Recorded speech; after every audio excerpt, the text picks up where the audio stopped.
दोस्तों, हाउसफुल 5 थिएटर्स में रिलीज हो चुकी हैं। हाउसफुल के 5वें वर्जन में स्टार्स की कतार लगा दी है। कॉमेडी के साथ साथ इस बार मर्डर मिस्ट्री का छौंका भी लगाया है।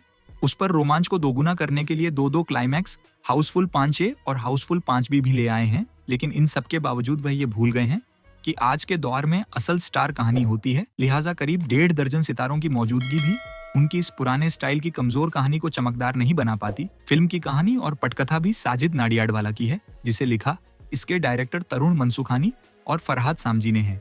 इसके मुताबिक एक अरबपति बिजनेसमैन रंजीत डोबरियाल शानदार लग्जरी शिप पर अपने 100वें जन्मदिन का जश्न मनाने जाता है। अगर जश्न शुरू होने से पहले ही उसकी मौत हो जाती है।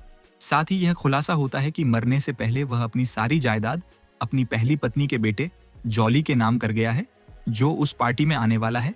कंफ्यूजन तक शुरू होता है जब एक के बाद एक 3 जॉली, जलाबुद्दीन उर्फ जॉली रितेश, देशमुख जलभूषण उर्फ जॉली अभिषेक बच्चन और जूलियस उर्फ जॉली अक्षय कुमार इस जायदाद पर दावा ठोकने आ पहुंचते हैं। ऐसे में रंजीत की दूसरी पत्नी का बेटा देव असली जॉली का पता लगाने के लिए डॉक्टर से इन तीनों का डीएनए टेस्ट करने को कहता है, लेकिन रिपोर्ट आने से पहले ही डॉक्टर का कत्ल हो जाता है।